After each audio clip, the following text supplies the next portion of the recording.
6.4 million people.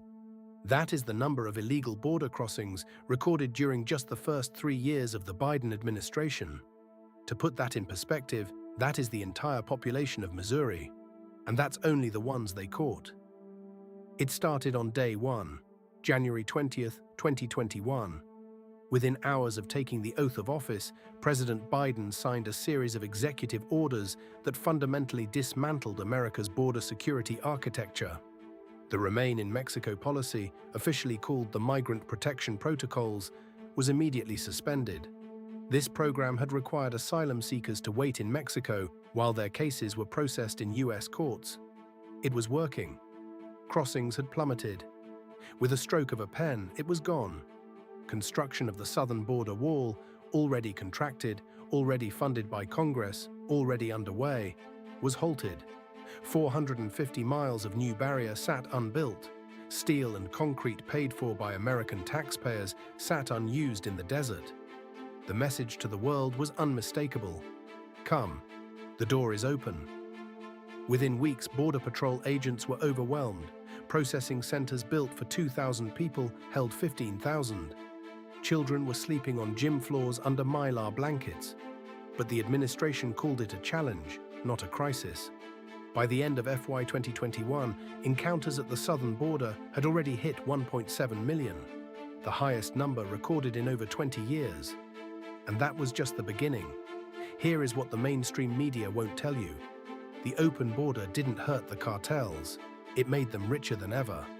Mexican drug trafficking organizations, primarily the Sinaloa cartel and the Jalisco New Generation cartel, known as CJNG, now control virtually every inch of the US-Mexico border.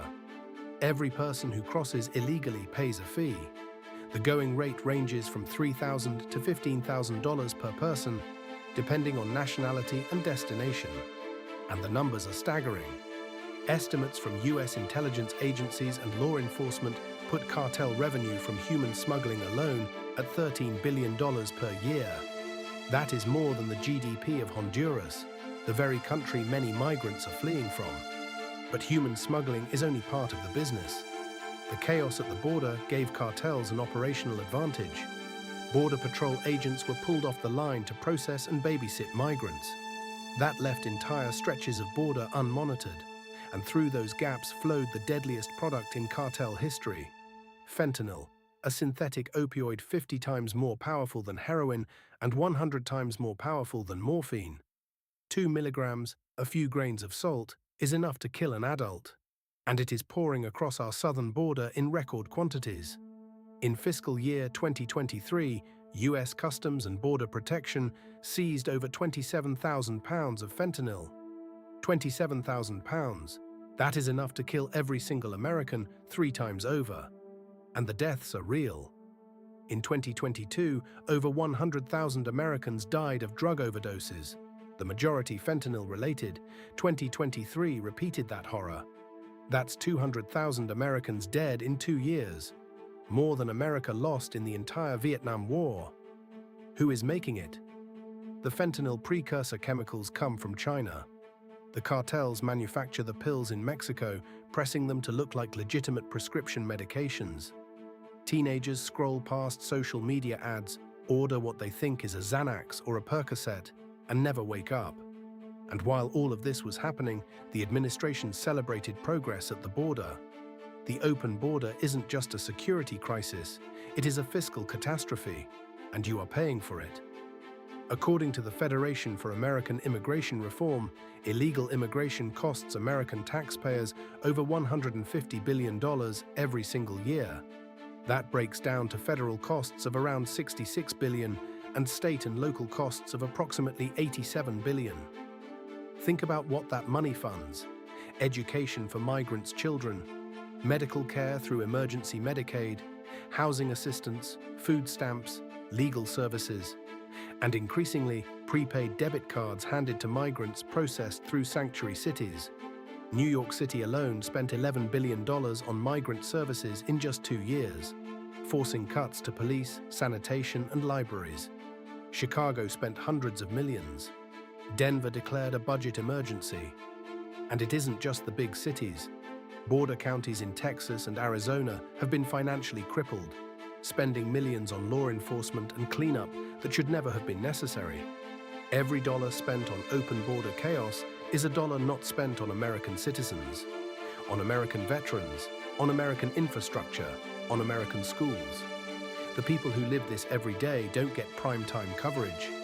The ranchers in Kinney County, Texas, who find dozens of migrants on their property every week. The school principals in Eagle Pass, whose buildings are used as makeshift shelters.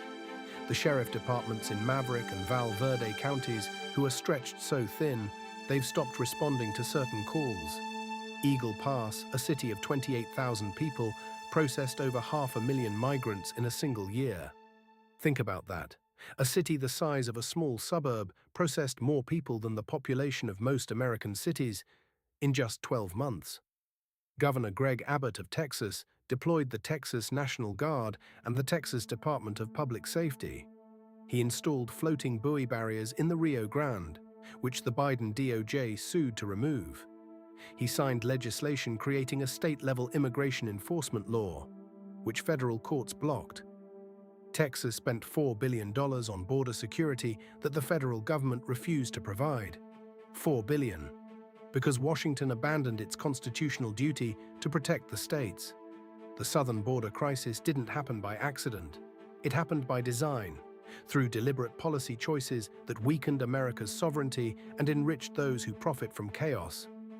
6.4 million illegal crossings, 200,000 fentanyl deaths, $150 billion a year. These are not abstractions. They are the cost of an open border, paid in American lives and American dollars.